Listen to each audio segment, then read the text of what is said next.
There it goes. Now it's playing nice. All right. Well, good evening, all. Let's go ahead and take our Bibles and over to Genesis chapter 31 this evening. So, you know, there's all kinds of stuff around what we do, how we do, why we do what we do, that we don't always talk about. But I wanted to, it was on my mind this afternoon, so I figured I'd start out with this caveat before we dig back into our text tonight. So it's that time of year where, as I was doing my prep for adult Bible study, it dawned on me that we're close to Christmas, and I had the fleeting thought that maybe I would do something other than our normal adult Bible study due to it being close to Christmas. And I fell where I almost always fall on that, in that I decided that I didn't want to do that. I wanted to stick with where we're at. And that's usually my habit, is to think that we're better off continuing in our study in a passage, a longer passage, than doing one-off messages. And not to say that there's anything wrong with a message in a given text or a message that's appropriate for a holiday. But as a matter of philosophy, we tend to be, I'll say I tend to be, and I think based on conversations, I'm pretty sure Pastor and the rest of the church leadership agrees, and I'm not alone in this, that part of why we like preaching through books of the Bible, why we are exegetical in our preaching, is that we believe that God revealed Scripture. He put things where they're put for a reason, for a plan. And so if you just preach through Scripture, you get as much of every topic as God intended for you to have in the order that God intended for you to get it. And so if you tend to jump around a lot, then you have to put all kinds of effort into that, and it takes a lot of work to make sure you're being balanced and even, and you're not just riding your hobby horse over here or talking about the one topic you like over there, and you're covering everything you ought to be covering. Whereas if you open up a book of Scripture and you study through, work through a book of Scripture, then you deal with all of what God had to say there, and He put that all together for a reason. And so there's some kind of guardrails to how you handle Scripture when you follow His plan and His pattern. And so just as a matter of philosophy, I prefer taking a larger text of Scripture, preferably an entire book when we can, and just working through it. And then God gives us the context He means for us to have. Every passage falls in its place for a reason. None of it is arbitrary. None of it's by chance. And so we get what God wants us to have the way He planned it, rather than it being my plan. And part of that is just I don't trust my plans. And so I know how often my plans go awry, and my thinking on, if I were picking topics and deciding what we ought to talk about, that probably wouldn't be a good and healthy thing for everybody. My ideas about where we need to be at any given time are not God's ideas, and so I'd rather be following His plan than my plan. So all of that to say, we're back in Genesis chapter 31, because that's the next text, and that's where we're at. And so we're going to spend some time there this evening. 2 weeks ago now, we were in Genesis 31, and we dealt with the issue of Jacob sneaking off in the night. So you remember Jacob, he comes to the conclusion at the end of 20 years serving Laban. He serves him for the first 7 years for, he thinks, Rachel. It ends up being for Leah. And then he serves for another 7 years, actually for Rachel. So in Jacob's mind, he actually served 7 years for Rachel twice. And then at the end of that time, he's getting ready to leave. He's paid off his debt, the bride price for his 2 wives. And Laban says, no, don't go. I'll pay you whatever you want. And he serves for another 6 years just for the wages of whatever spotted and speckled and streaked and funny-looking farm animals he can get out of it. And God blesses that. And at the end of that time, Jacob comes to the realization that he's not popular with Laban anymore. Laban still likes the job Jacob is doing. Don't misunderstand.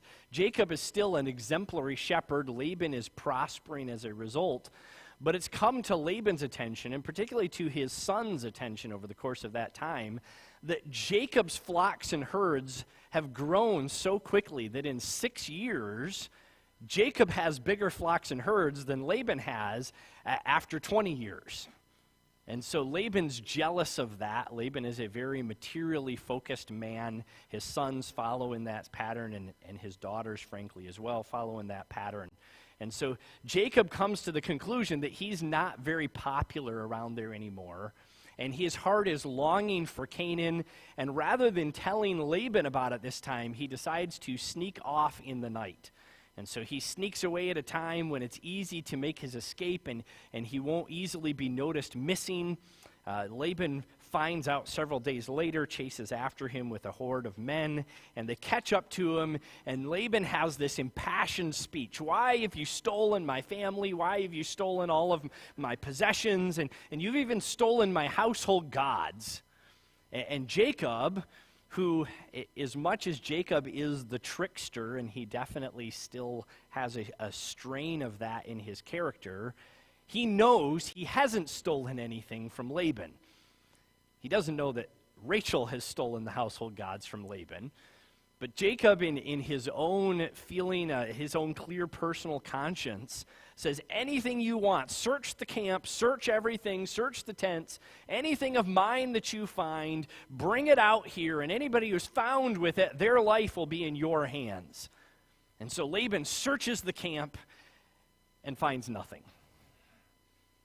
Rachel actually has the household gods that she'd stolen. She stuffs them up under the camel saddle that she's sitting on, using for a chair in the camp. And when Laban gets around to her, she puts on this show and says, oh, far be it from me to offend you, Father, but, it's that time of the month, and you really don't want to touch anything that I've been sitting on anyway.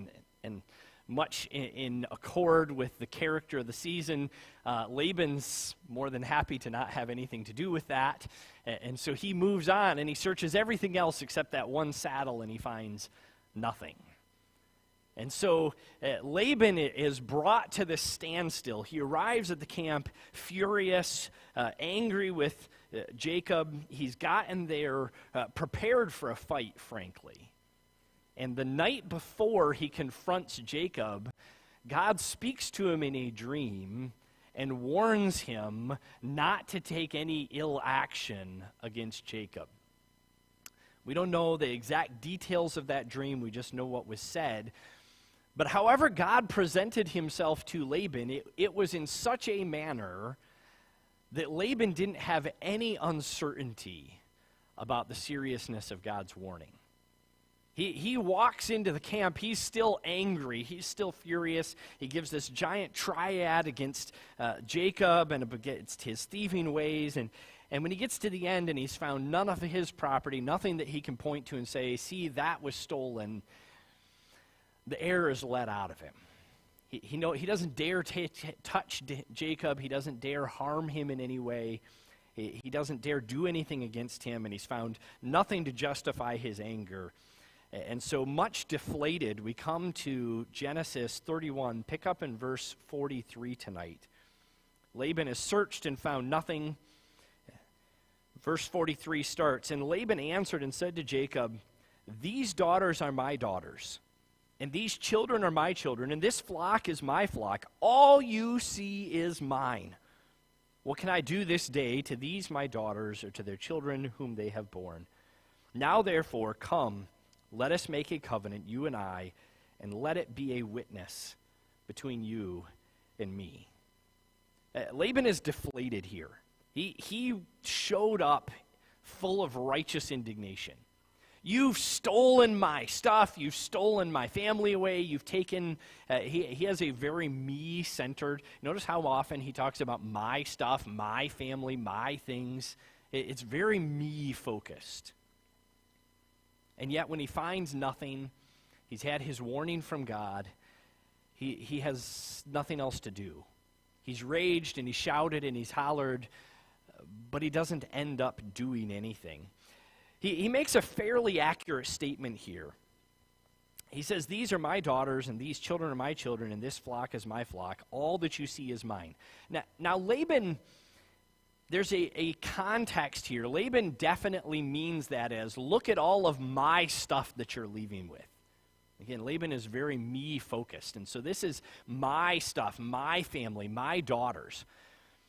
But there's some truth to what he says there. What did Jacob travel to Haran with?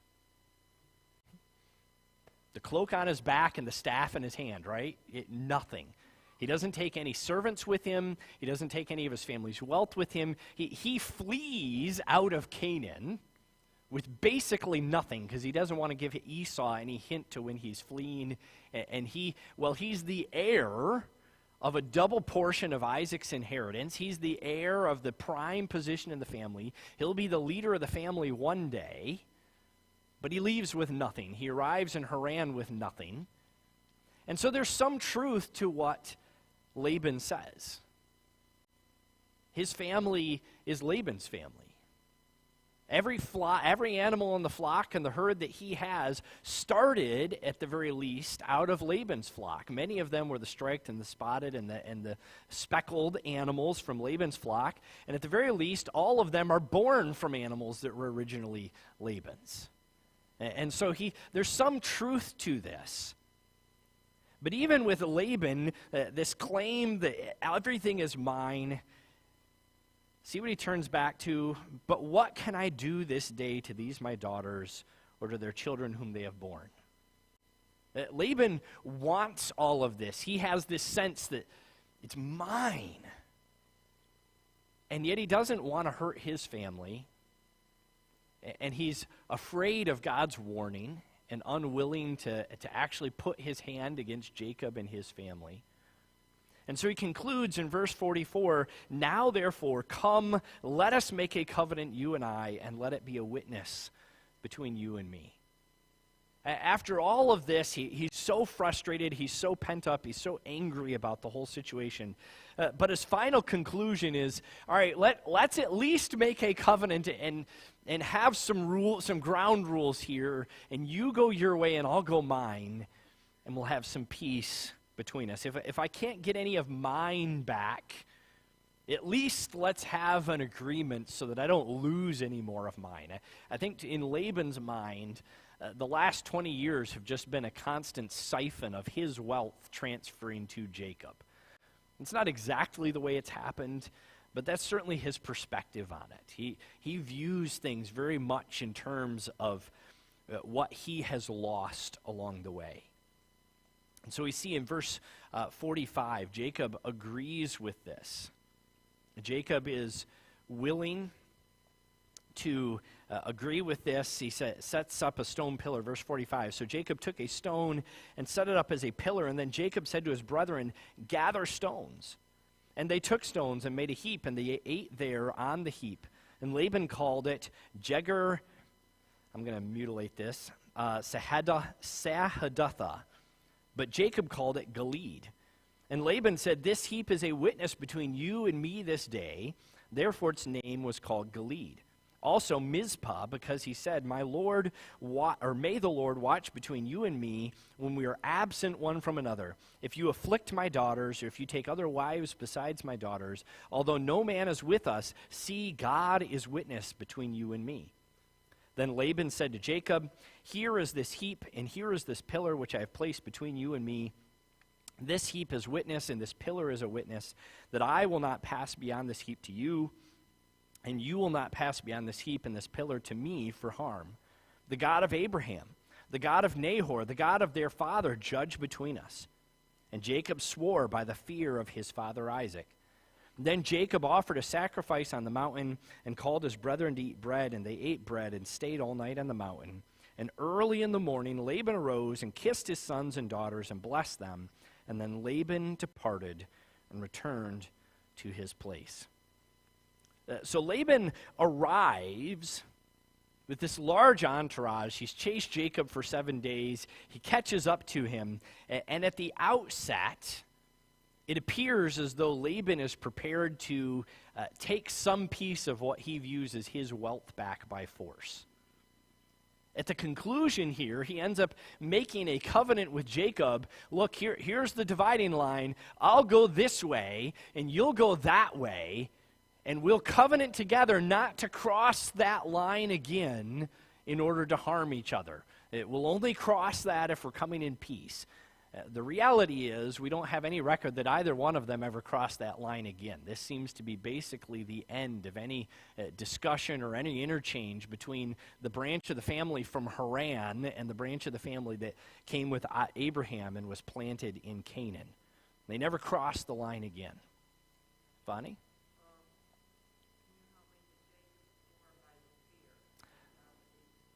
The fear of the...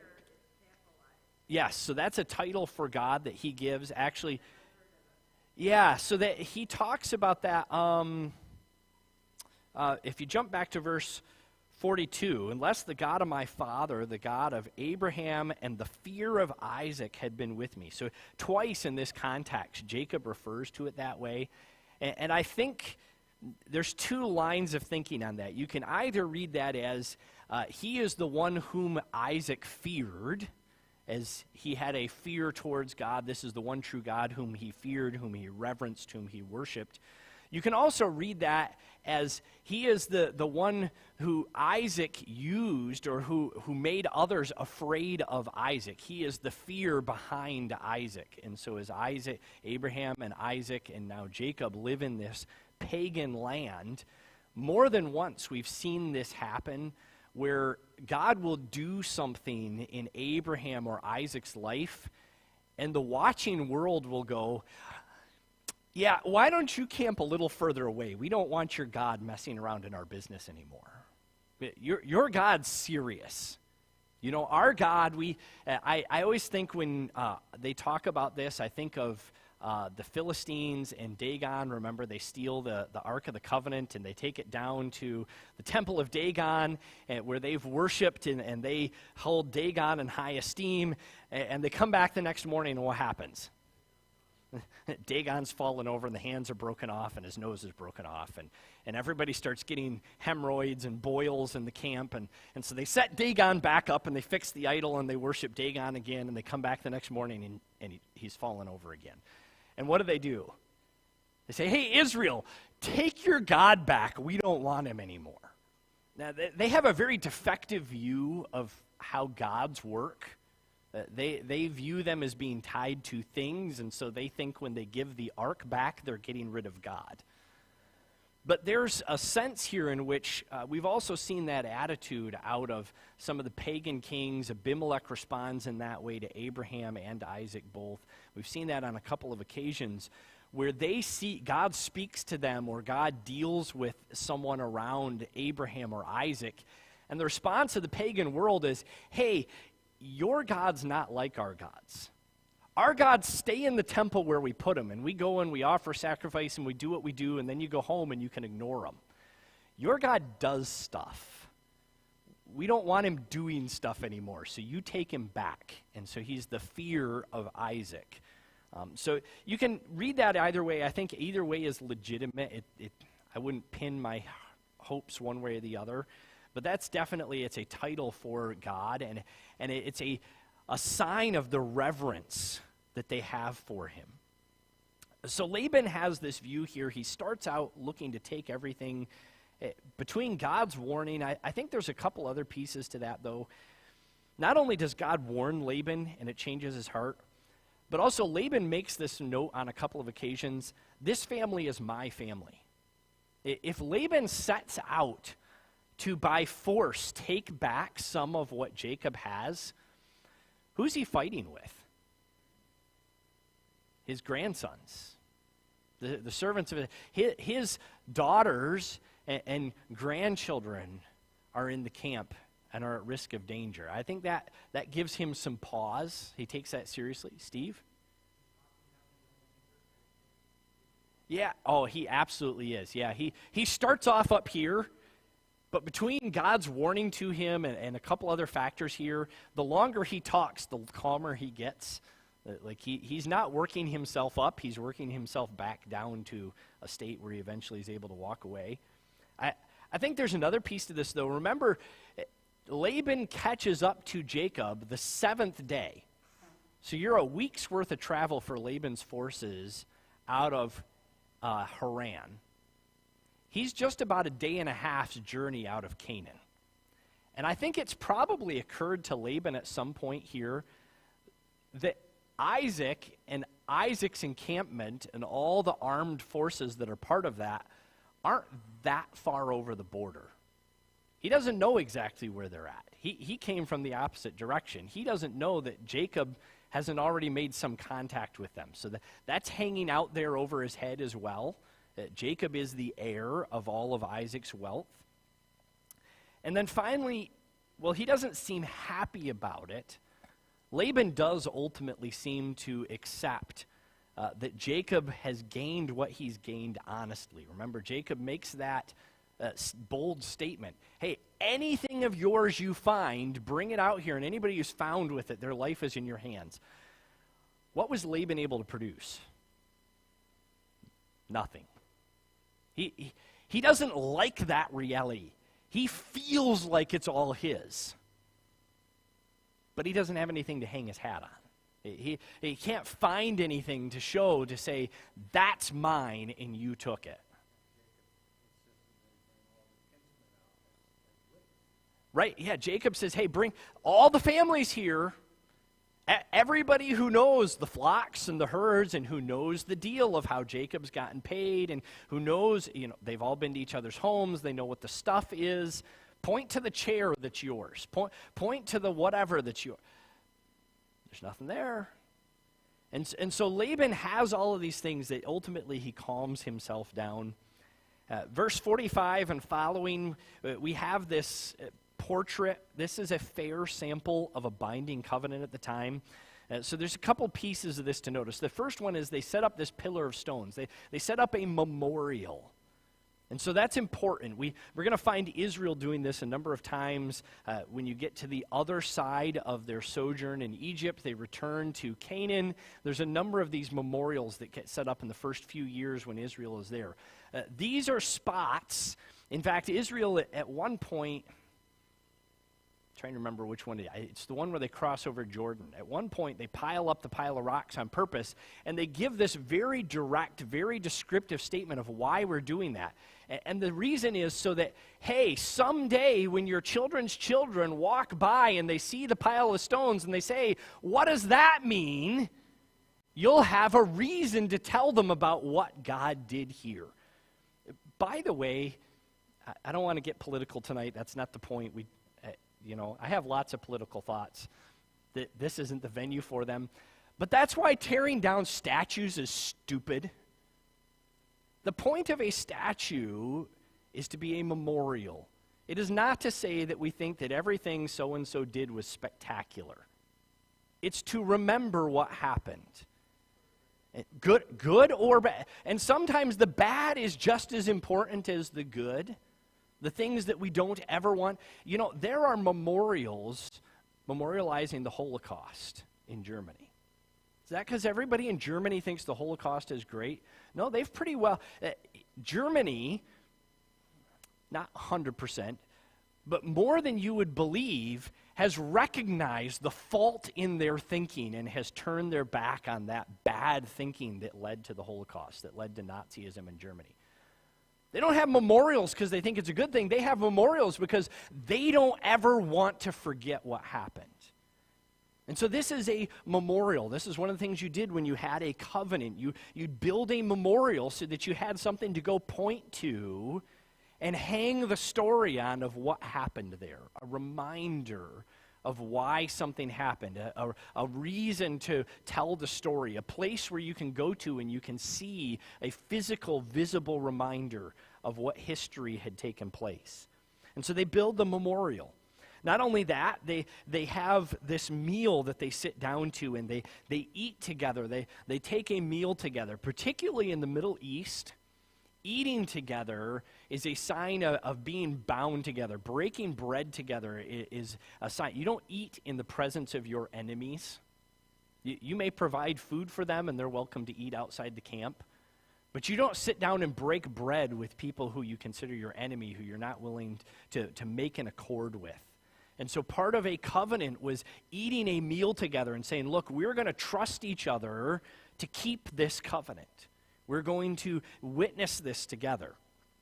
And they give it these wonderful names. The Aramaic one that Laban calls it, verse 47, Jager, Sahadatha, and also Gilead. Both of those mean the same thing, literally witness or pile of witness. They're calling this the pile that is a witness between us.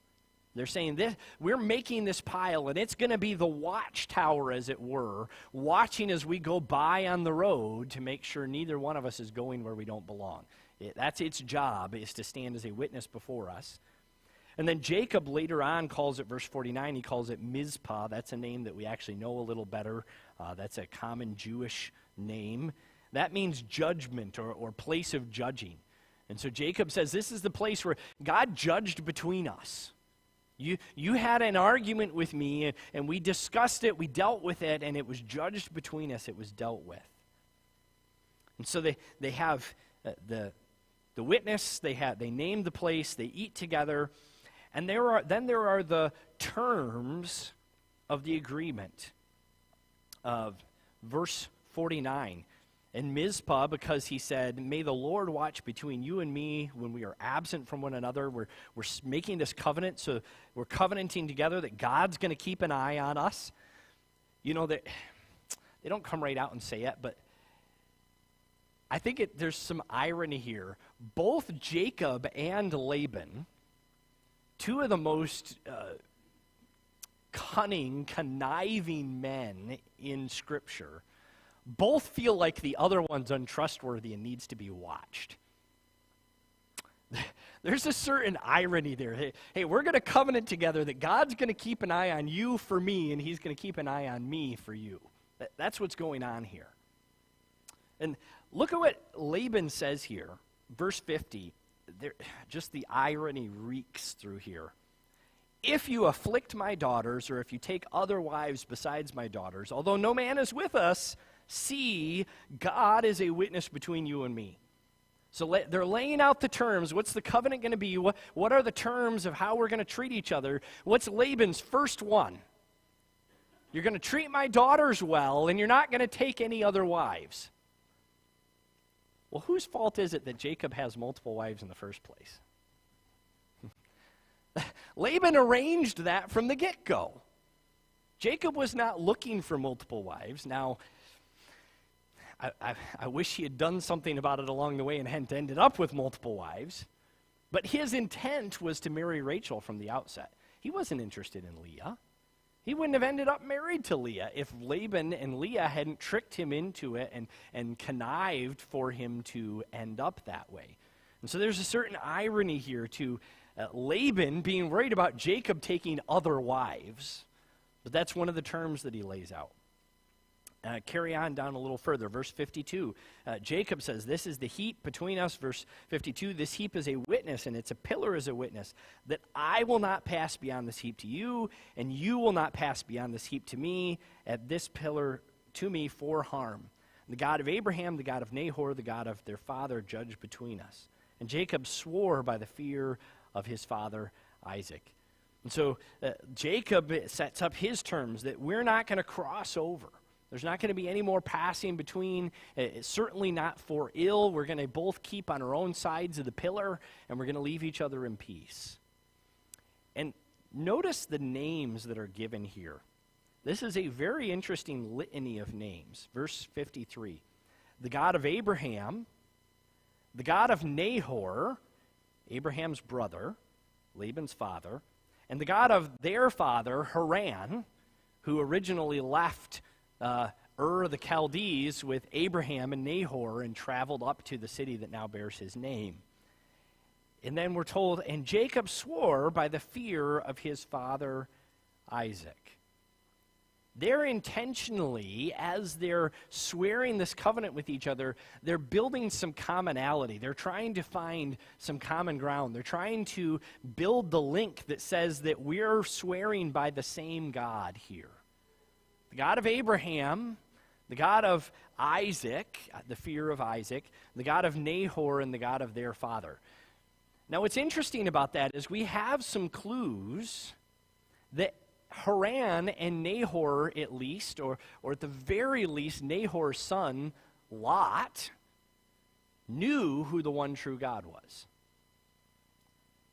And yet, either that knowledge was imperfect or it was lost as they mingled with the pagan world around them. Because when we come back and we find Laban, the descendant of Nahor here, we find him and his daughters, and not only are there very few indications that they actually do worship the one true God, but there's a bunch of indications that they don't. Up to and including, we just recently saw these household idols that were very much wedded to the pagan worship, the pagan idolatry, and the fornication that was a part of that. And so I think there's a piece of this where Jacob is seeking to find some common ground. He's seeking to make this connection to, look, the God that your fathers worshipped before you, or at least knew who he was, is also the God that Abraham and Isaac worship. And it's the same God who's going to keep an eye on us. It's that God who actually lives and works, who's not just an idol on the shelf somewhere, who's not some false god in a temple somewhere. It's the one true God who you have a connection to and we have a connection to, who's actually in control of this and going to keep an eye on this relationship. And so they pick their names for God very carefully here. And then finally, as it wraps up, Jacob offered a sacrifice, verse 54, on the mountain, and he called his brethren to eat bread. They eat another meal together, and they stayed that night on the mountain. And early in the morning, Laban arose and kissed his sons and daughters, actually his grandsons here, and blessed them. And then Laban departed and returned to his place. And so Laban ultimately leaves in peace. For Jacob, this is a moment of, he's been dreading this for a little while. He had tried to leave 6 years ago, and Laban convinced him to stay. He's felt unwelcome for some time, and every indication is that he felt that this was going to go badly.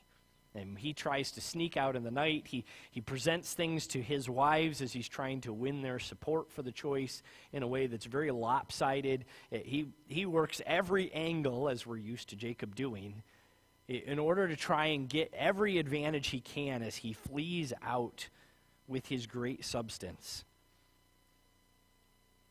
You know, there's a certain irony to this as well. Jacob flees Canaan because he's afraid of Esau. Now, as he's coming back to Canaan, he's fleeing Laban into the arms of Esau here very shortly. But in both directions, he's running away. He's leaving behind himself a situation that's less than ideal. Much less deservedly so in Laban's case than with Esau's. And yet, here he is fleeing again. And so there's some weight that's taken off of his shoulders when he gets peace here.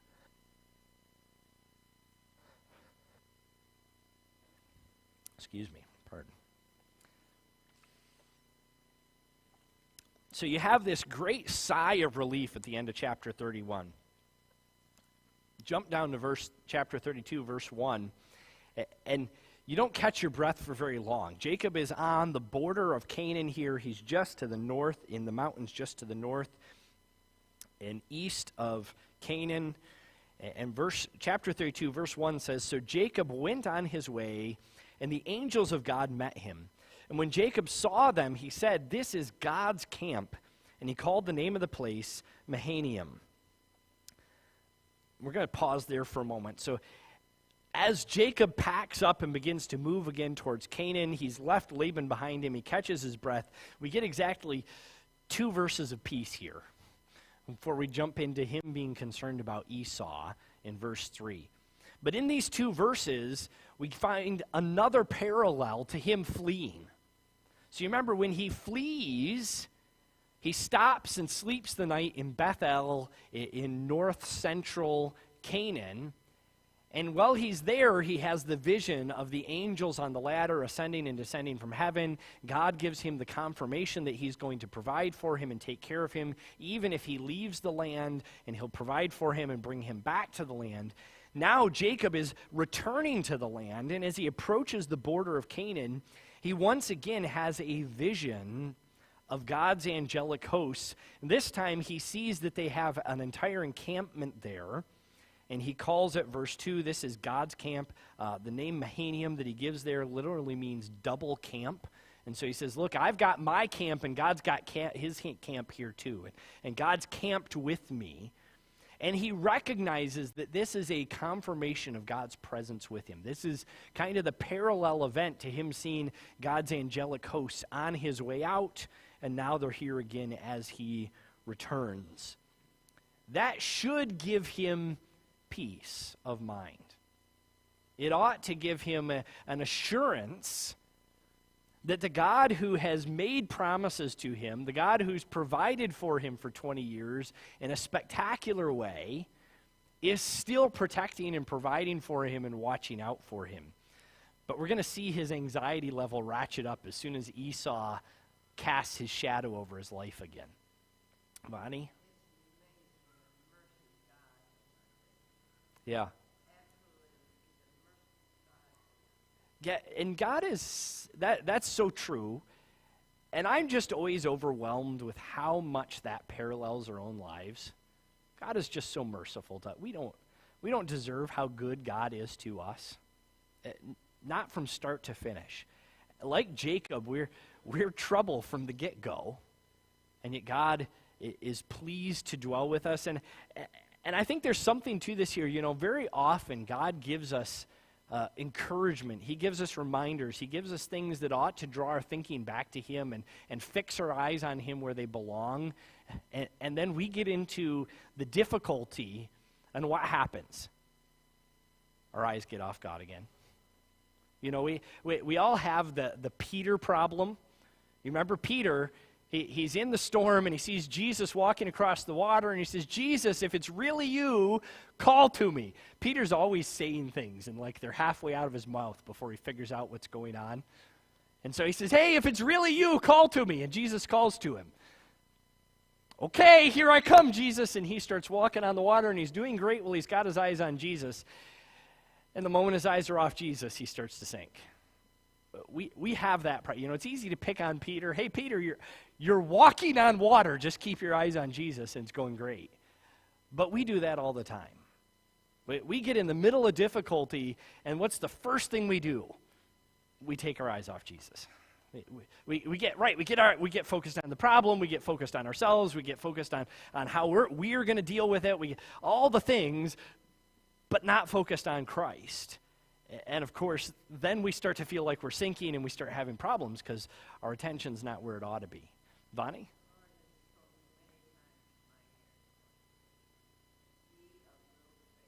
Yeah. Yeah, we need to be reminded of that. Yeah.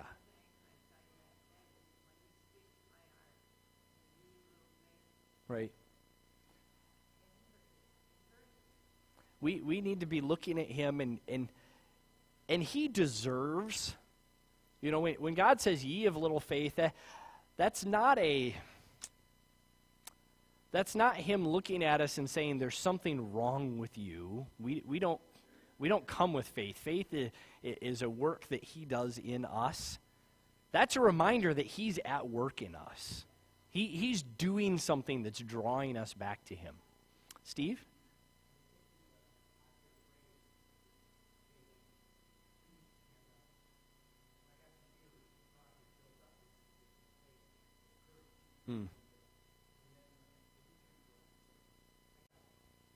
Yeah.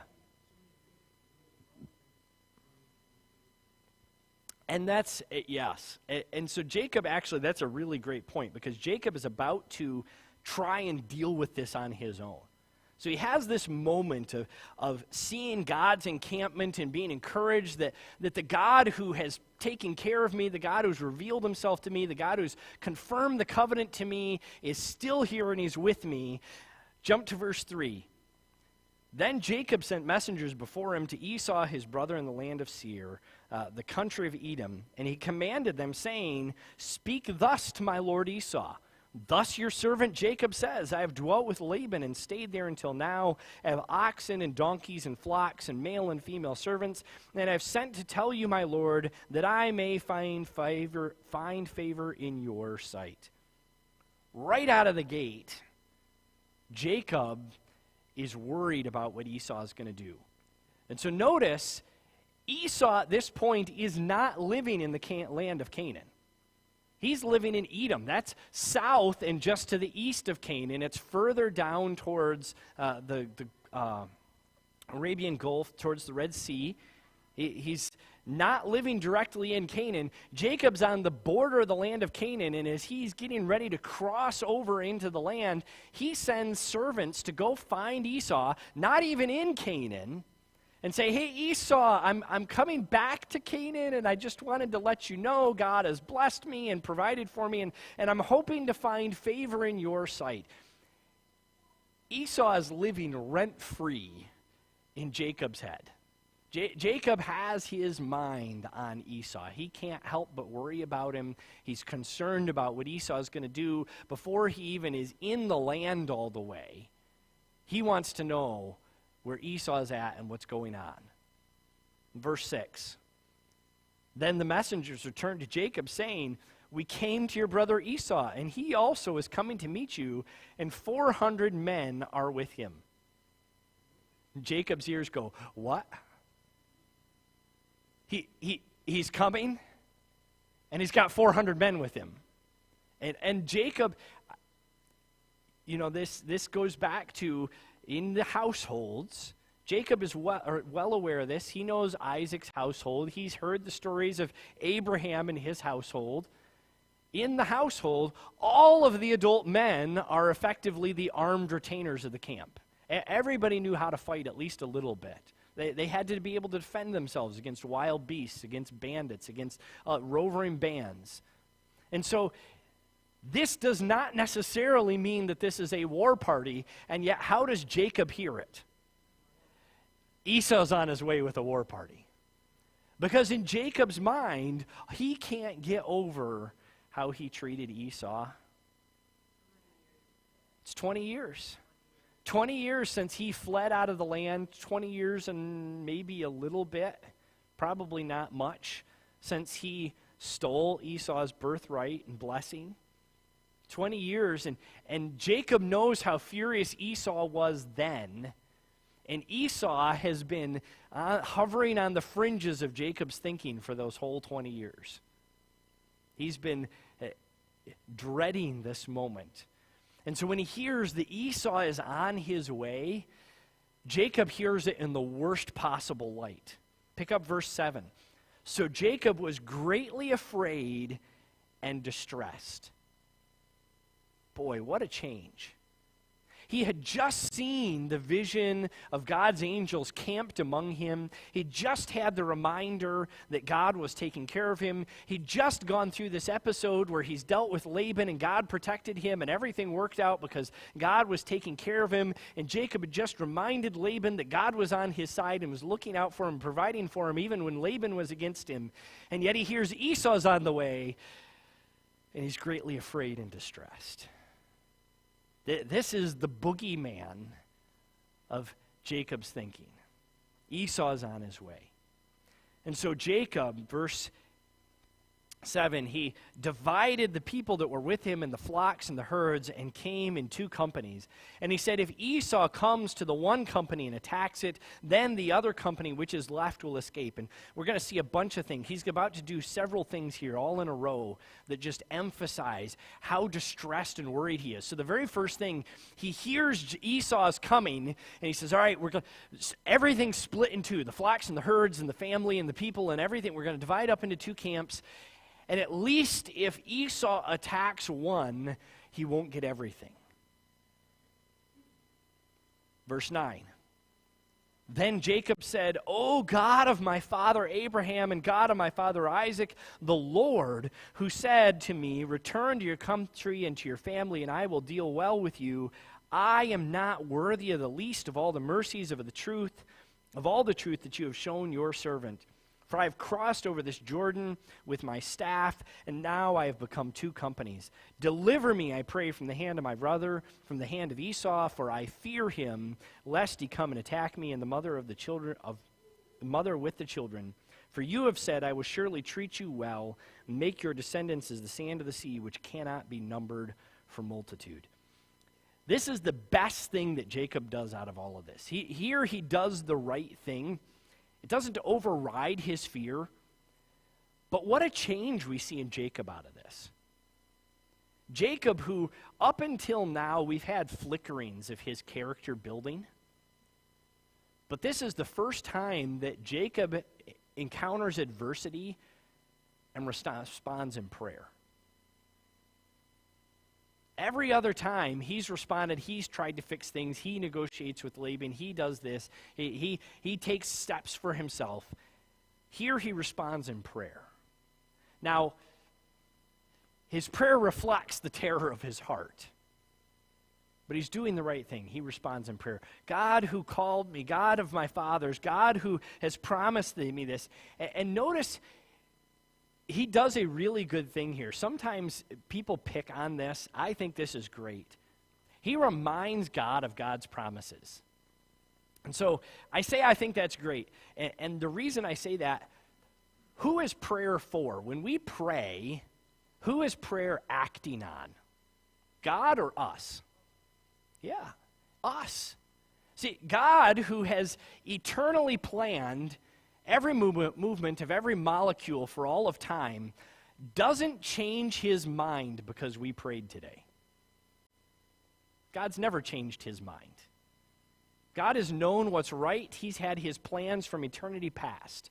When he calls on us to pray, it's because he wants us to start getting our hearts and our thinking in alignment with his. That's what prayer is doing. It's working on us. And so some people look at this and say, well, why are you telling God what he already knows?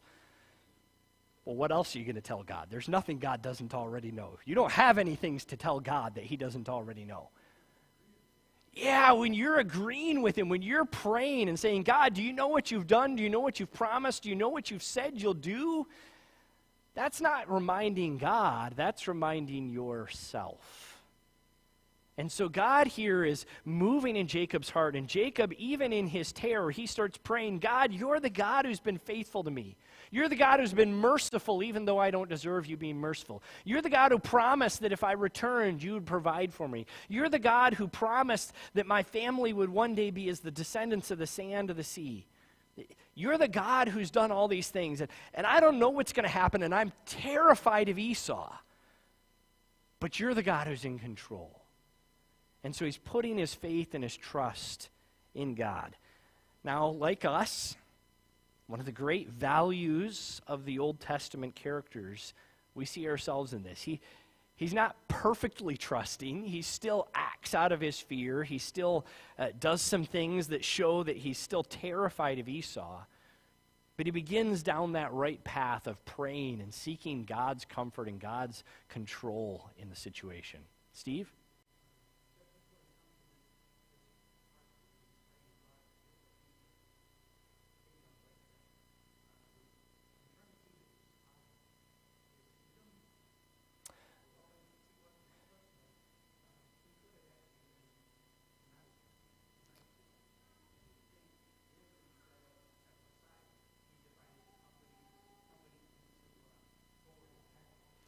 He may have, so he is north and east of Israel, and Edom is south and east of Israel. So there's some pretty rough country between. The main trade route actually crosses over and runs down through Canaan. That's one of the geographic advantages Canaan always had. It was the crossroads of trade between Egypt and Asia Minor and the Mesopotamian Valley and the Fertile Crescent. So the trade route for all three of those kind of flows down through Israel.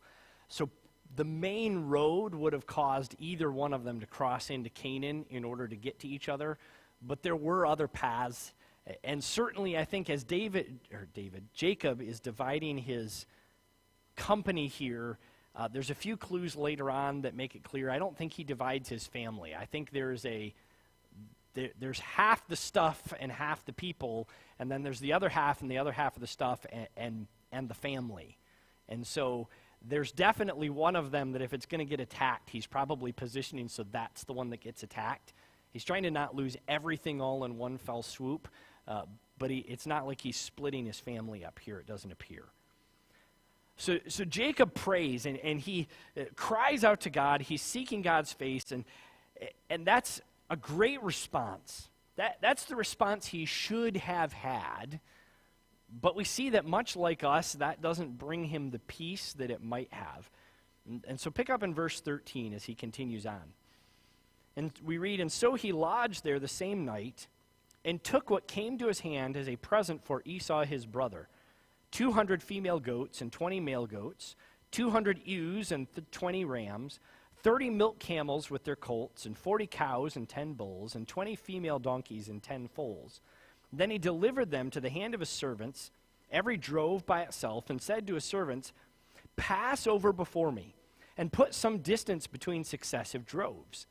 And he commanded the first one, saying, 'When Esau my brother meets you and asks you, saying, To whom do you belong, and where are you going? Whose are these in front of you?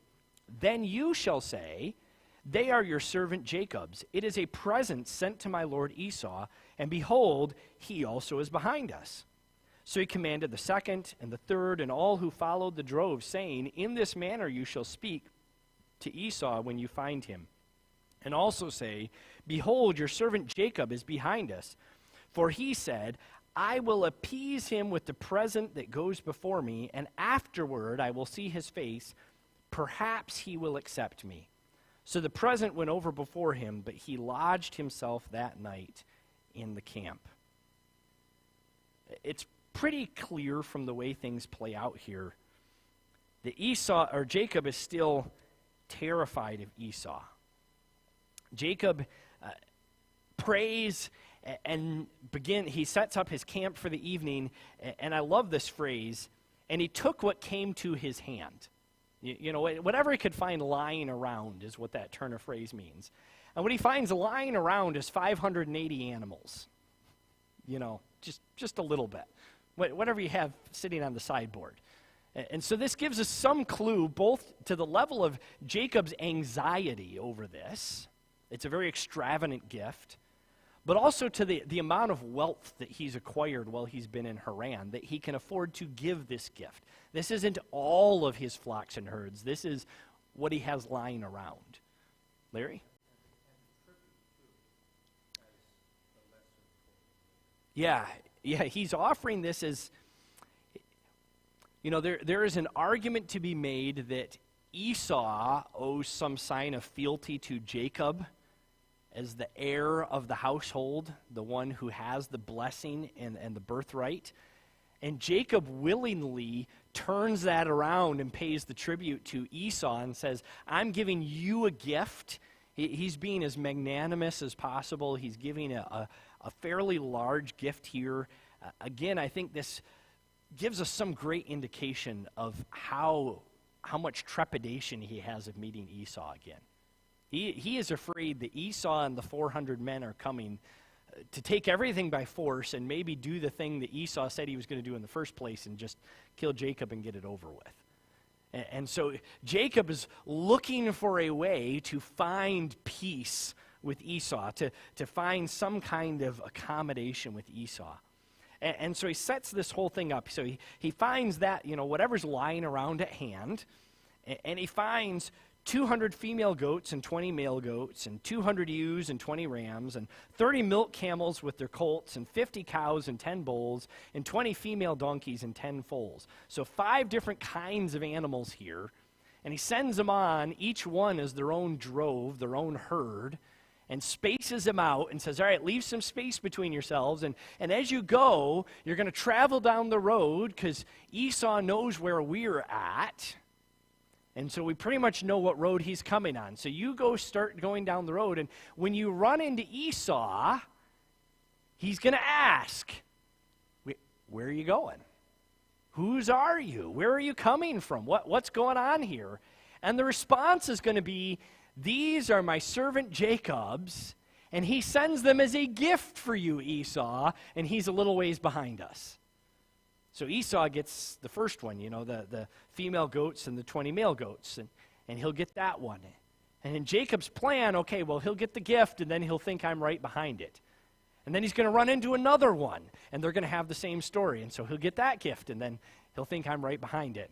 And then he'll run into another one. And so this is going to happen 5 times before Esau meets the encampment. Total of 580 animals that Jacob sends to Esau as a gift. He's planning on overwhelming him with his generosity, on showing Esau that he's willing to. I think there's even a little bit of an admission that he was wrong in the first place here in giving the tribute to Esau when it really should have gone the other way. And so he's giving him this opportunity to trust and to come to some peaceful arrangement. And he gets down to the end, verse 20, and he says, for he said, I will appease him with the present that goes before me, and afterward I will see his face, and perhaps he will accept me. The anxiety that Jacob has over this, the fear for Esau.